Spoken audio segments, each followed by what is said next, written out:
O pastor Mateus Soares é esposo de Mara Soares, pai de Luíde e Benjamin, pastor e escritor, e tem se dedicado ao ministério com zelo, compromisso com a palavra e amor pela igreja. Ao longo de sua caminhada, tem servido na edificação de vidas, contribuindo com a expansão do reino de Deus. Seu ministério reflete uma vida de entrega, serviço e paixão por Jesus. Recebam com alegria o pastor Mateus Soares. O pastor Mateus Soares aqui nessa manhã. Nós estamos muito felizes, eu ainda mais, porque Mateus é um daqueles amigos que eu amo. Tem gente que você gosta, tem gente que você é apaixonado, tem gente que você ama. Mateus é um amigo que eu amo. Pensa num homem que é usado por Deus. Ele pega para escrever, Deus usa ele de forma extraordinária.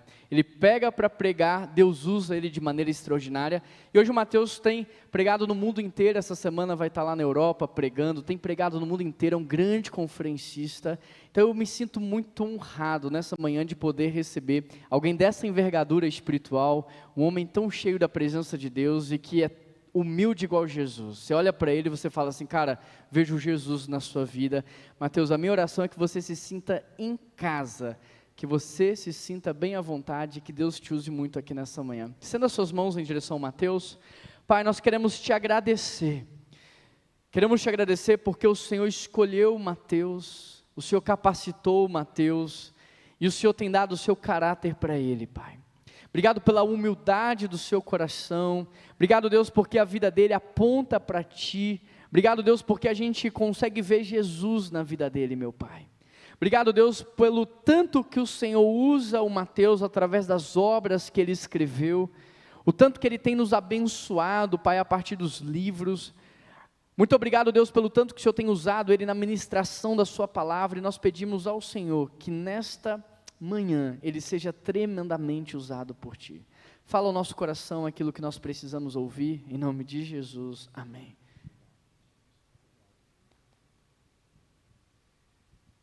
Meus irmãos, bom dia, que especial estarmos juntos, poder repartir a palavra de Deus com você também nesta celebração, que Deus possa continuar abençoando você, sua casa, toda a sua família, de uma forma muito especial. Estar aqui com o pastor Juan, também com a pastora Keila, é um grande presente de Deus que eu estou tendo nesta manhã, e podermos estar celebrando juntos, pedindo a Deus que mais uma vez alcance o nosso coração, toque o nosso coração com a sua palavra. A você que está pela transmissão, que bom poder também falar a você, que Deus te abençoe de um modo muito especial, que a palavra de Deus possa alcançar também a sua vida, aí aonde você estiver. Quantos estão com o seu coração aberto para continuarmos a ouvir a voz do Senhor? Diga amém. Está com sua Bíblia aí? Vamos lá? Eu gostaria de ler com você Mateus capítulo de número 6, versículo 5. Mateus capítulo de número 6, versículo 5. É o texto que, a partir dele, eu gostaria de deixar a mensagem desta manhã a você. Enquanto você localiza, o pastor Juan já informou sobre eles, os livros. Alguns livros que eu tenho a alegria de ser o autor deles, são obras que têm abençoado a vida de muita gente, e eu tenho certeza que pode abençoar muito a sua vida também. Tem 4 títulos que eu trouxe para estar disponíveis a você. A primeira dessas obras é uma enciclopédia sobre a vida dos personagens bíblicos. É uma ferramenta que eu levei mais de 7 anos escrevendo ela, são quase 500 páginas, não é daqueles livros, daqueles que você lê da página 1 até o final, a não ser que você queira, mas é uma obra de pesquisa. Aquele momento que você está lendo um texto da Bíblia e tem uma dúvida ali, está lendo sobre Jó, você vê que na letra J, às vezes tem 10, 20 páginas explicando a vida de um único personagem da Bíblia, contexto cultural, histórico, às vezes questões um pouco mais difíceis para a interpretação bíblica. Então, essa é uma obra que vai te auxiliar muito em toda a sua jornada de estudo da Palavra de Deus. Eu tive a alegria de ter a revisão dela por um pastor que é muito querido da nossa nação, que é o pastor Hernandes Dias Lopes, e o prefácio dela foi pelo saudoso Dr. Russell Shedd, que foi uma das grandes referências que o Brasil teve dentro da área do ensino bíblico. Entre as coisas que o Dr. Shedd escreveu no prefácio, escreveu que não conheceu outra obra em português que reunisse tantas informações sobre a vida dos personagens bíblicos quanto essa. Então, é uma ferramenta que vai te servir muito. Junto dela, você terá também o Manual Bíblico Expositivo sobre as Parábolas de Jesus. Jesus contou ao todo 42 parábolas. A grande maioria delas estão dentro de um contexto cultural muito diferente do nosso. Então, histórias como 10 virgens, filho pródigo, dracma perdida, são parábolas que, ao lermos elas, nós percebemos que há muita riqueza sendo compartilhada ali, mas muitas vezes sentimos falta de um material que nos ajude a entender e compreender um pouco melhor detalhes de cada uma dessas parábolas contadas por Jesus. Esse é o manual que vai te ajudar a entender todas essas 42 parábolas, a partir do contexto cultural daquela época, interpretativo para o nosso tempo e também exegético, trabalhando o significado dos termos bíblicos contidos em cada uma dessas parábolas. Então, quem sabe até para você seguir junto com a sua leitura devocional, lendo e estudando uma parábola por dia, mas é uma obra que a leitura dela também vai te fazer muito bem. Penúltimo livro é o Guia do Estudante da Bíblia. Esse livro é uma ferramenta que eu levei anos de pesquisa construindo ela.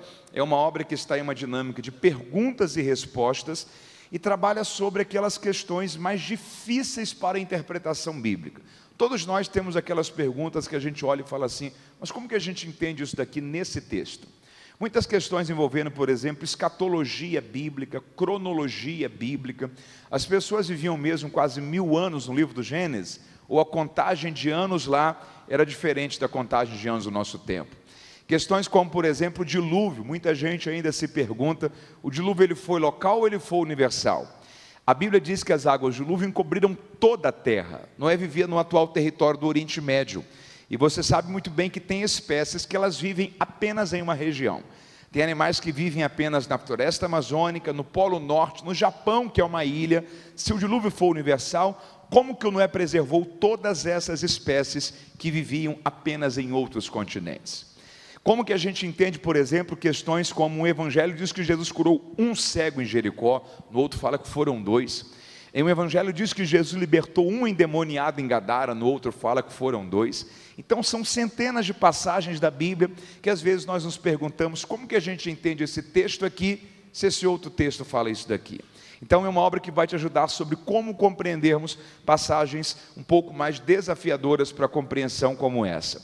E o último livro, essa é a minha obra mais recente publicada, o título dele é Lidere a Sua Vida. Ele é um livro publicado pela editora Vida, que é uma das principais editoras cristãs do nosso país, e ele é um livro que fala sobre as crises do nosso tempo, os dramas da nossa geração, sobre 10 decisões pessoais e intransferíveis, que apenas você poderá fazer para o seu desenvolvimento e o seu crescimento pessoal. Decisões como, por exemplo, sobre como vencer a procrastinação. Você já procrastinou alguma vez? A palavra procrastinar significa deixar para amanhã. Pelo menos 80% de nós aqui essa manhã temos sonhos, projetos e ideais que já éramos para ter alcançado há muito tempo. Não alcançamos ainda porque a gente procrastina. Como que a gente muda isso? Gestão do tempo. Você caminha com o sentimento de que o tempo está passando e você não está conseguindo fazer tudo o que era para estar sendo feito? Problemas como perfeccionismo, pessoas que sofrem por serem perfeccionistas, por pensarem que se não ficar milimetricamente perfeito não serviu, por não terem entendido que aquilo que foi bem feito é muito melhor do que o perfeito, que dificilmente nós vamos conseguir fazer. Mas como que a gente traz isso para a prática na mente da gente? Situações relacionadas à saúde emocional, a pessoas que possuem potencial, habilidade, sabem onde querem chegar, mas por causa das suas emoções, sua vida simplesmente parou. Seja por causa de medos, traumas, complexos, problemas relacionados ao perdão, situações que paralisam a vida da gente no campo emocional e muitas coisas em outras áreas da vida também são afetadas.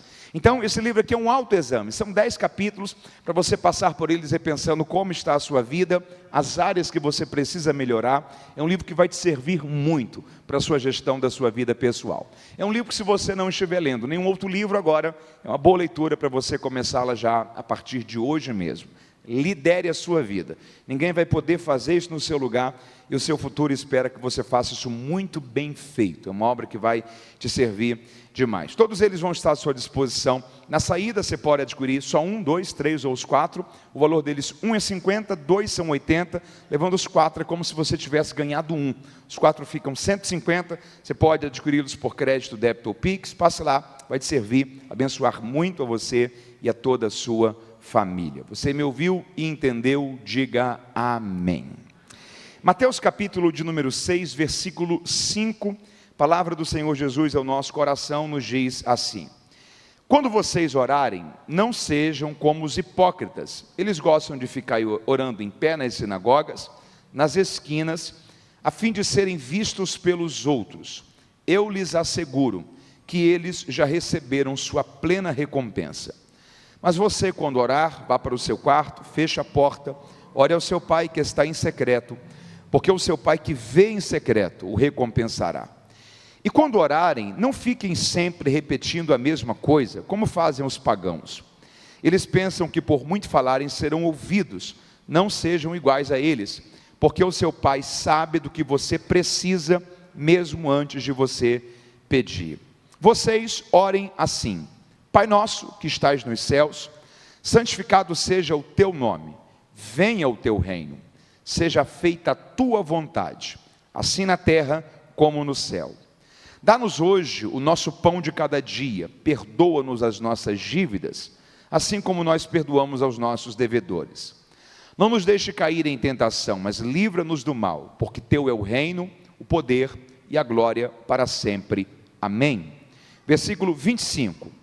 Portanto, eu lhes digo, não se preocupem com suas próprias vidas, quanto ao que comer ou beber, nem com o seu corpo quanto ao que vestir.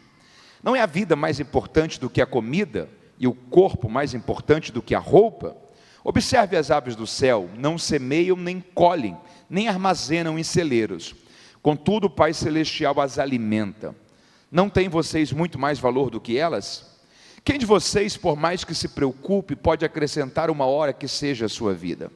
Por que vocês se preocupam com roupas? Vejam como crescem os lírios no campo. Eles não trabalham nem tecem.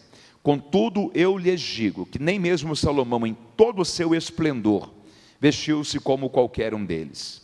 Se Deus veste assim a erva do campo, que hoje existe e amanhã é lançada ao fogo, não vos vestirá muito mais a vocês, homens de pequena fé. Portanto, não se preocupem dizendo que vamos comer, que vamos beber ou que vamos vestir, pois os pagãos é que correm atrás dessas coisas. Mas o Pai Celestial sabe que vocês precisam delas. Busquem, pois, em primeiro lugar, o reino de Deus e a sua justiça, e todas estas coisas lhes serão acrescentadas. E se você leu comigo, diga amém. Esse texto ele faz parte do Sermão do Monte, que é a primeira mensagem pública pregada por Jesus que nós temos registrada nos evangelhos. Capítulos 5, 6 e 7 do evangelho escrito por Mateus vai compilar, vai resumir todo esse sermão, que é um sermão muito completo, que toca todas as áreas da vida da gente. O Sermão do Monte ele fala sobre felicidade, e quem é que não deseja viver uma vida feliz? Nos apresenta a rota proposta por Jesus para uma jornada de felicidade. O Sermão do Monte fala sobre eternidade, fala sobre questões que envolvem as nossas emoções, como por exemplo ansiedade, fala sobre oração, fala sobre o cuidado que temos de que o nosso coração não se apegue à confiança nas riquezas. Então, todas as áreas da vida da gente, Cristo nos orienta e nos alinha nesse sermão para vivermos uma vida segundo Jesus. O Sermão do Monte é um sermão de alinhamento. Você pode repetir isso comigo? Diga alinhamento. Tem um conceito sobre alinhamento que eu ouvi recentemente que eu achei muito interessante. Dentro do contexto da aviação. Os números da aviação no mundo eles são muito curiosos. Todos os dias nós temos pelo menos 100 mil voos diários no mundo, entre voos particulares e comerciais.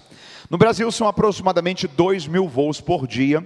Os Estados Unidos lidera esse ranking com aproximadamente 40 mil voos todos os dias. Tem um cálculo que diz que qualquer momento do dia você tem pelo menos 35 mil norte-americanos a bordo, em altitude de cruzeiro. Até os 3 da manhã, está todo mundo dormindo. você tem pelo menos 35 mil norte-americanos a bordo em altitude de cruzeiro. Você tem gente saindo, por exemplo, de Los Angeles indo para Nova York, gente saindo de Las Vegas indo para Miami, algo em torno de 5, 6 horas de voo, gente saindo de aeroportos em todas as regiões dos Estados Unidos, voando para tudo quanto é canto do mundo, e gente voando de tudo quanto é região do mundo para os Estados Unidos. Qualquer momento do dia, 35 mil norte-americanos estão a bordo em altitude de cruzeiro. Há uma pergunta que a gente faz, com tanta aeronave voando ao mesmo tempo, como que esses aviões não se chocam no céu?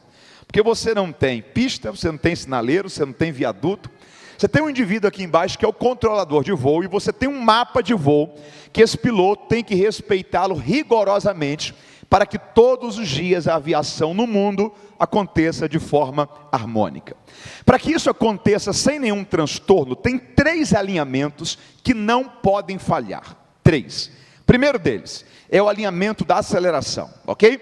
Se ao invés do piloto acelerar nessa direção, se ele desvia o avião 2,5 centímetros para cá, 1 polegada, 2,5 centímetros para cá, e acelera nessa direção e não corrige, isso afeta os outros 2 alinhamentos. O segundo é o da subida, onde esse avião está autorizado a fazer tal curva, em tal grau, para seguir até aquilo que nós chamamos de altitude cruzeiro, que é onde está o terceiro alinhamento, que é essa linha que a gente não consegue enxergar, mas que ela existe, que está no plano de voo, que esse piloto tem que segui-la rigorosamente até iniciar o processo de descida e pousar no seu destino final.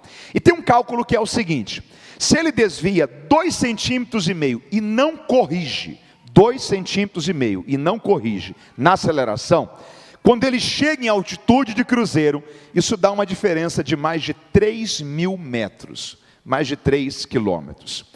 Tem um conceito sobre a vida no contexto da aviação aqui. Pequenos desvios não corrigidos hoje podem causar tragédias fatais amanhã.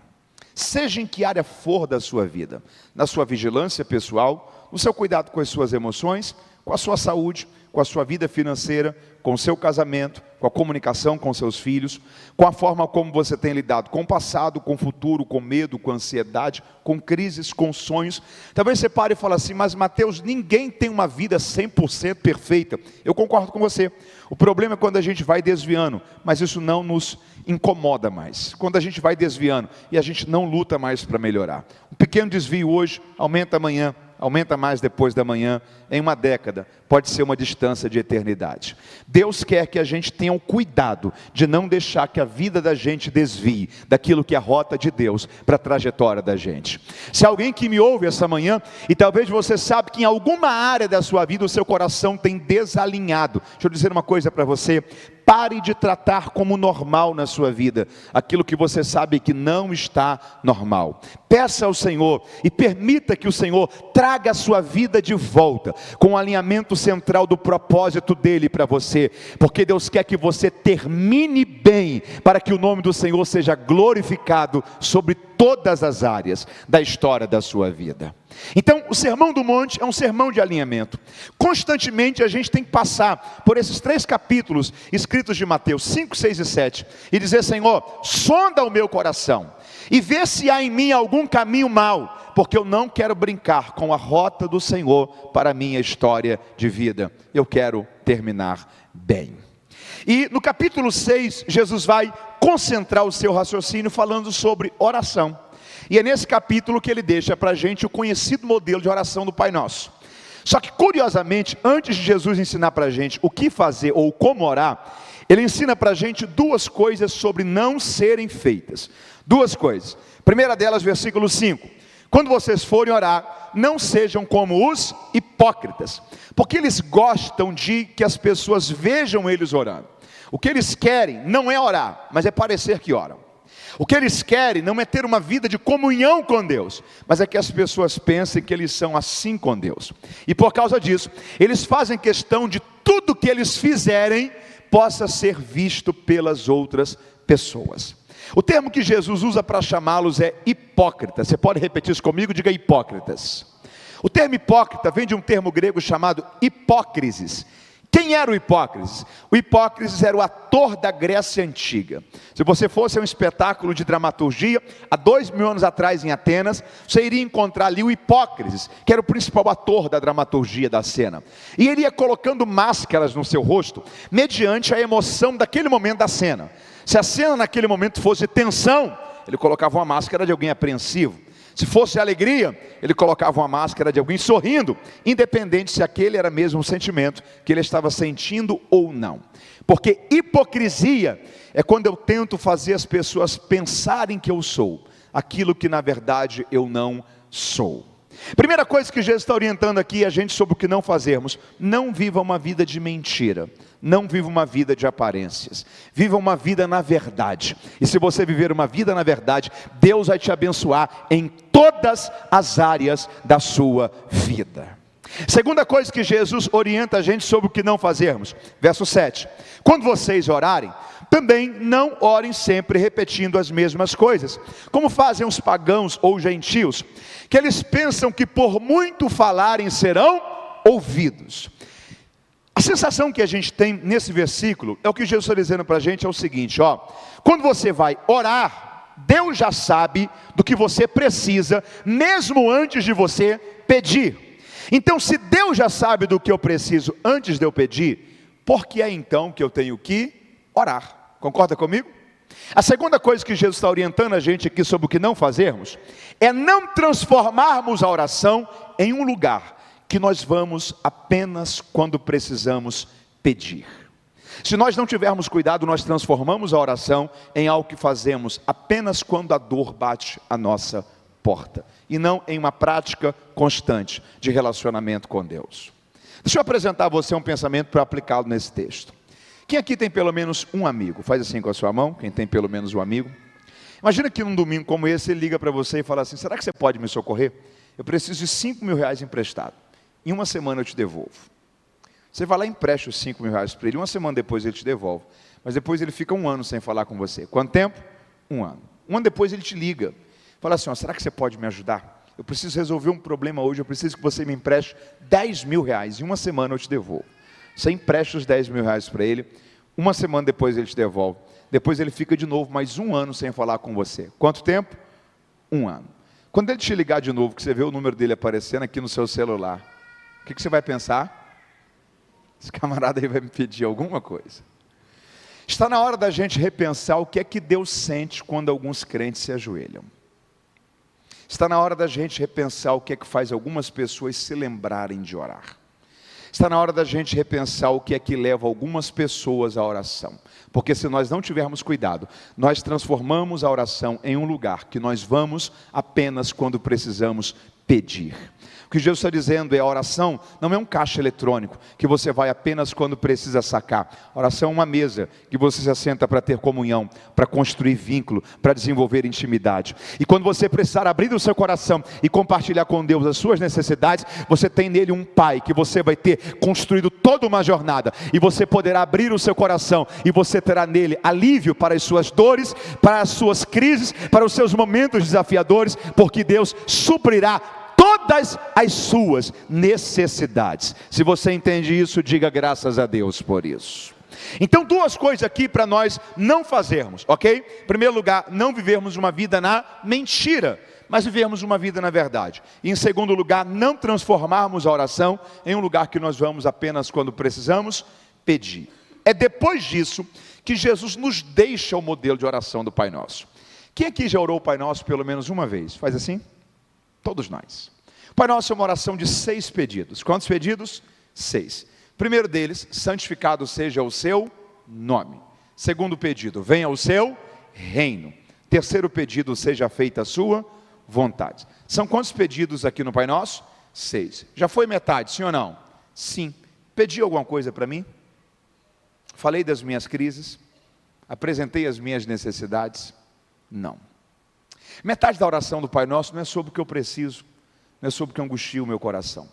Metade da oração do Pai Nosso é sobre o nome de Deus, o reino de Deus e a vontade de Deus.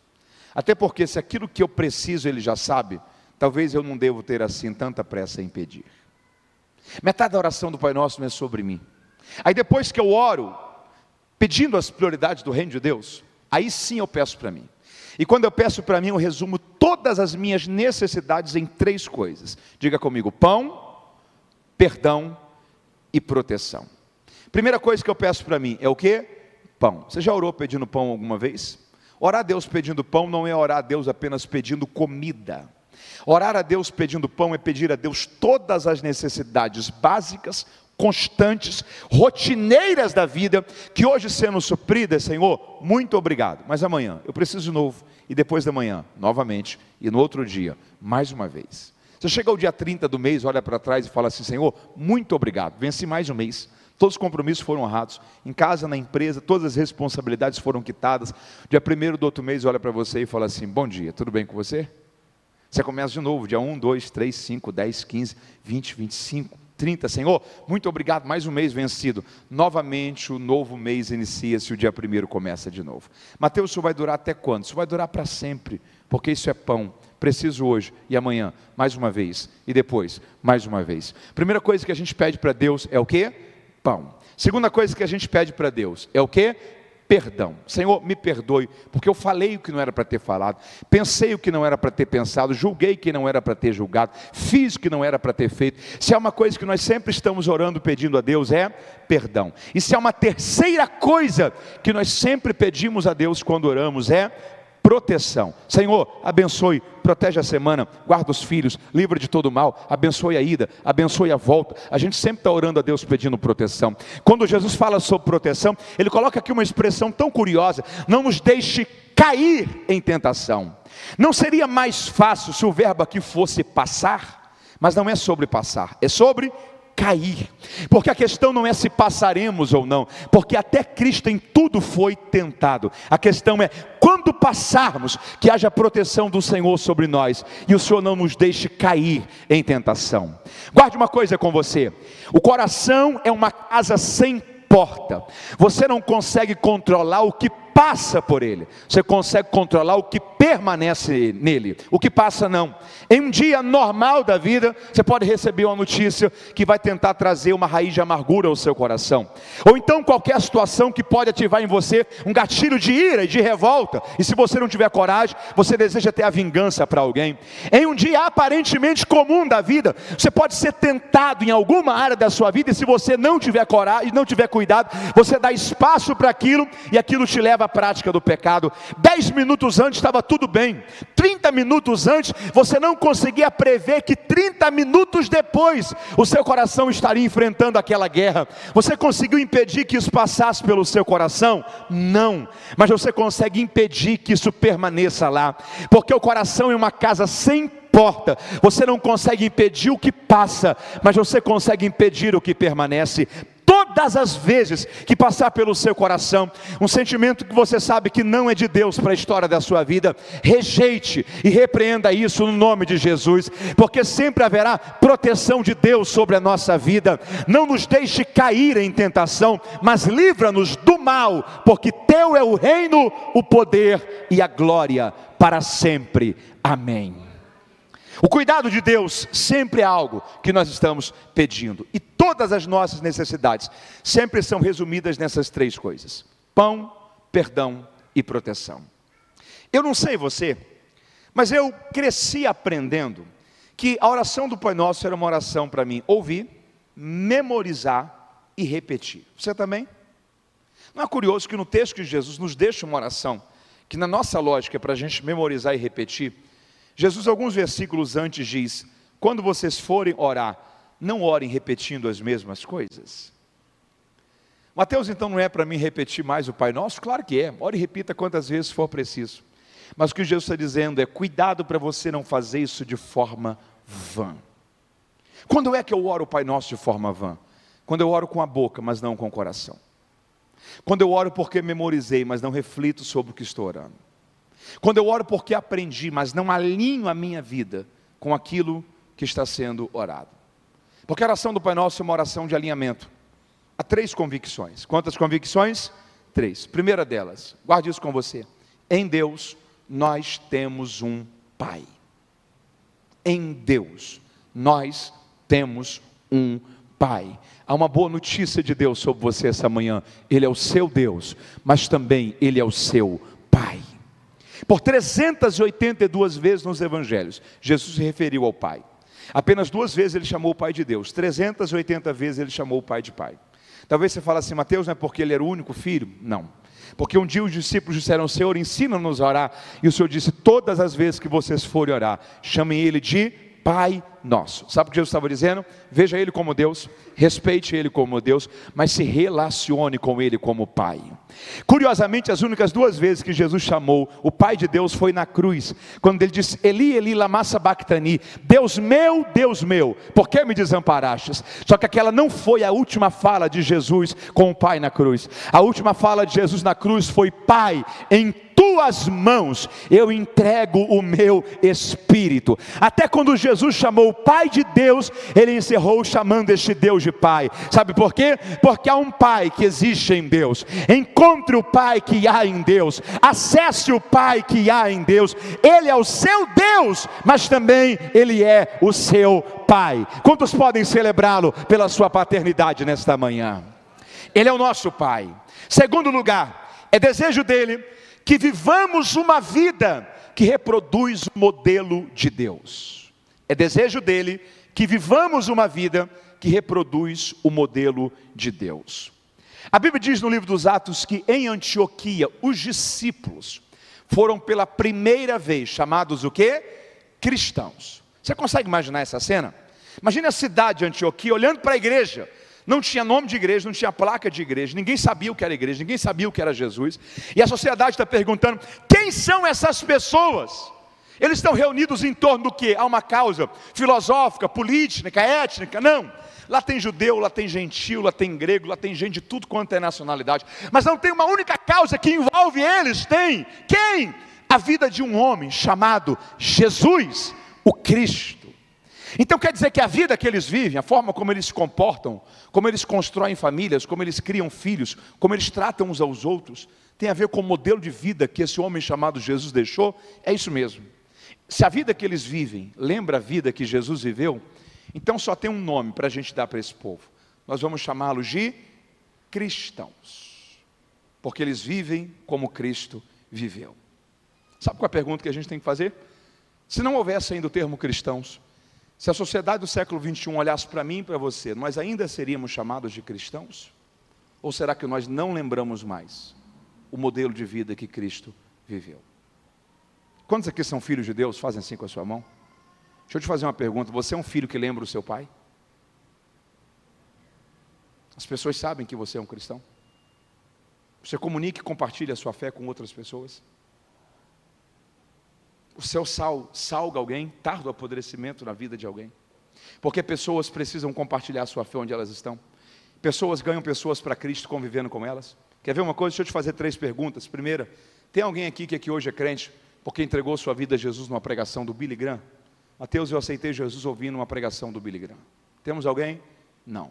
Segunda pergunta, tem alguém que aqui hoje é crente porque entregou sua vida a Jesus numa pregação do David Poyong-Chu, que foi o pastor da maior igreja do mundo, a igreja do Evangelho Pleno de Odo, na Coreia do Sul, uma igreja que uma única igreja chegou a 970 mil membros, 25 mil pequenos grupos. Mateus, eu sou crente hoje porque entreguei minha vida a Jesus na pregação do David Poyong-Chu. Temos alguém? Também não. Terceira pergunta, tem alguém que aqui hoje é crente porque você se tornou crente porque alguém falou de Jesus para você no trabalho, na escola, na universidade? Faz assim. Sabe qual é a força que faz a igreja crescer? Pessoas compartilhando a sua fé todos os dias para outras pessoas, onde elas estão. No trabalho, na escola, na universidade, em casa, no condomínio, em qualquer lugar. Você precisa entender que para você é o seu emprego, para Deus é um campo missionário. Para você é onde você mora, para Deus é um campo missionário. Para você é onde você estuda, para Deus é um campo missionário. Você será a única Bíblia que alguém irá ler.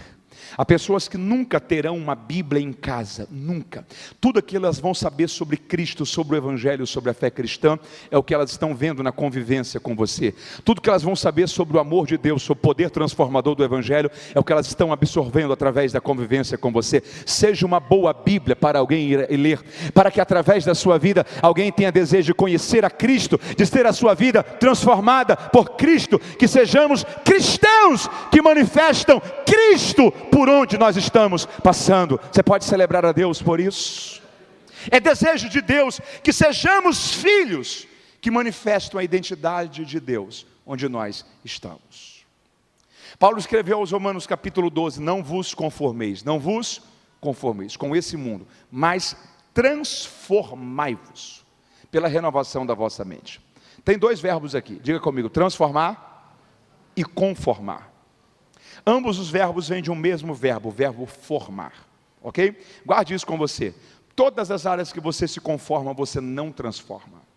Todas as áreas que você se molda, você não vive mudança mais naquilo. Tudo aquilo que você se acostuma e se acomoda, dificilmente você viverá crescimento, desenvolvimento e evolução naquela área. Quem se conforma não transforma. Só que ambos os verbos vêm do verbo formar. Tem água aqui dentro dessa xícara, sim ou não? Sim. Essa água tem uma forma? Não. Se ela estivesse numa taça, ela estaria na forma de uma taça. Se ela estivesse em uma jarra, ela estaria na forma de uma jarra. Mas ela está em uma xícara. Então ela está na forma de uma xícara, porque ela se conforma. Ok? Quando Paulo diz não vos conformeis com esse mundo, o que Paulo está dizendo é não absorva a forma do mundo, o modelo do mundo, as tendências do mundo, os padrões do mundo, as ideologias do mundo. Não é isso que molda a sua vida. Se o que molda a nossa vida não é esse mundo, que forma é então? É o que Jesus orou no Pai Nosso, quando ele disse: Pai, que seja feita na terra a sua vontade do mesmo jeito que ela é feita no céu.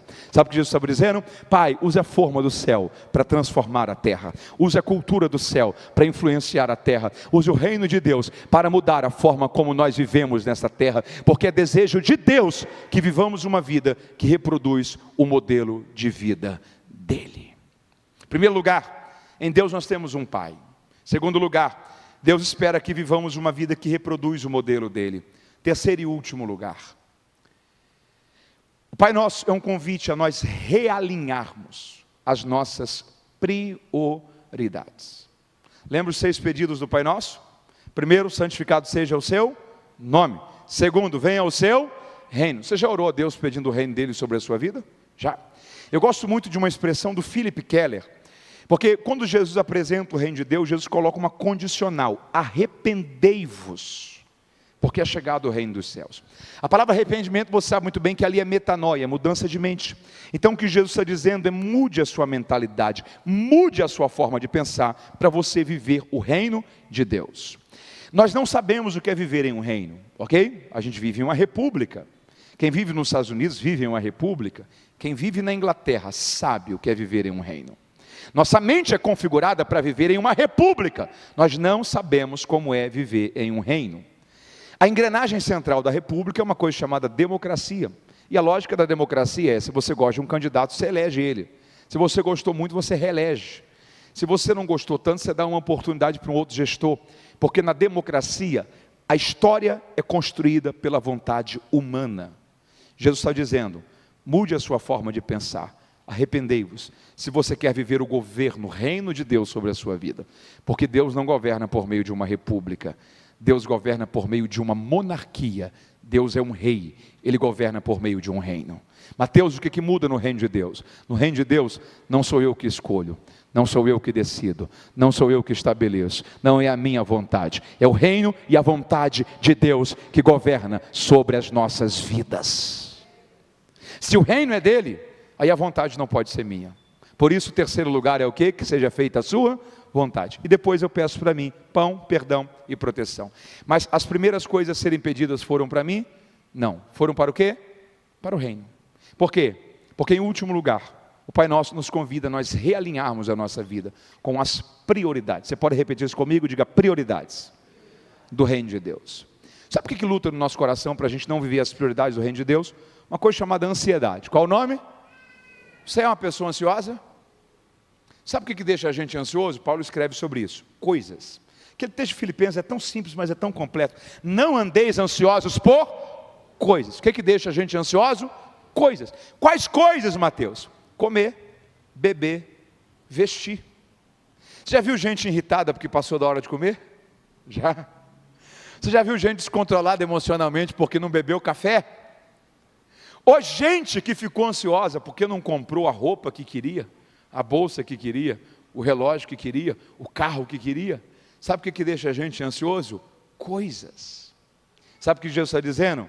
Vale a pena viver ansioso por coisas? Jesus coloca para a gente aqui uma comparação. O que ele está dizendo é o seguinte: Deus te deu uma vida e um corpo. Você pode repetir isso comigo bem forte, diga: uma vida e um corpo. O que Jesus está dizendo é o seguinte: se Deus te deu uma vida, você acha que Ele vai falhar em te dar o que comer para você manter essa vida? Se Deus te deu um corpo, você acha que Deus vai falhar em te dar o que vestir para você cobrir esse corpo? O que Jesus está dizendo é: se o Pai não falhou naquilo que é principal, Ele também não vai falhar naquilo que é secundário. Só que aqui Ele coloca uma métrica, um termômetro.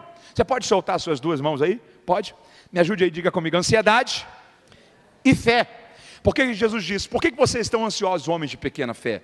Diga assim: ansiedade e fé. Diga: quando a ansiedade está grande, diga: a fé está pequena.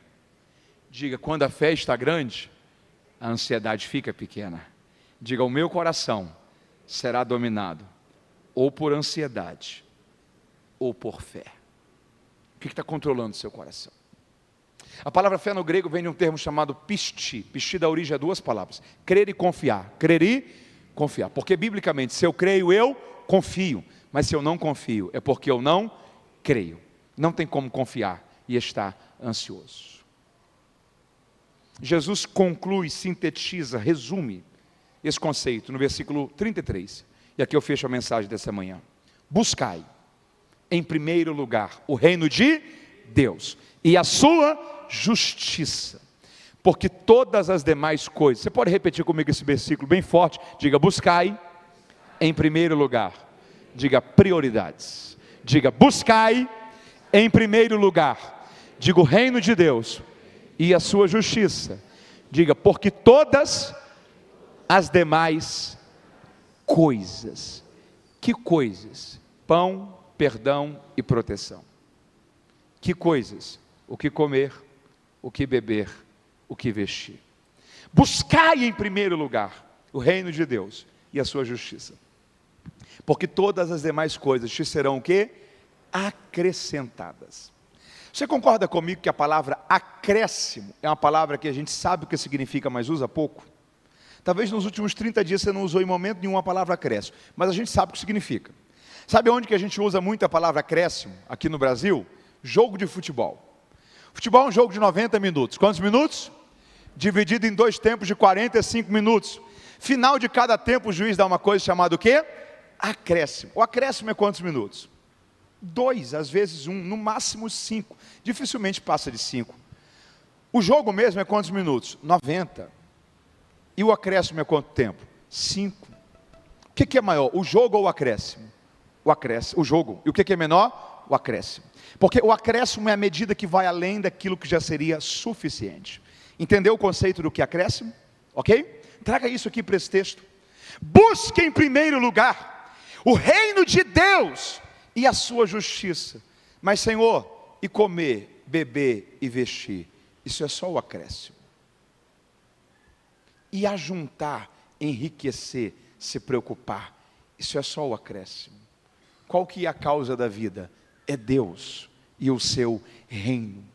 Porque se você buscar o reino de Deus e a sua justiça, nada vai te faltar, porque todas as demais coisas te serão o quê?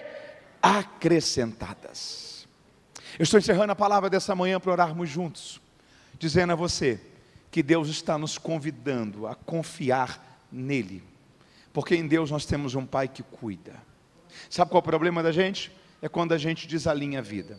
Quando a gente vive para as coisas, a gente deixa de viver para Deus. Quando a gente vive para as coisas, o que cria no nosso coração? Ansiedade. Porque o que gera ansiedade?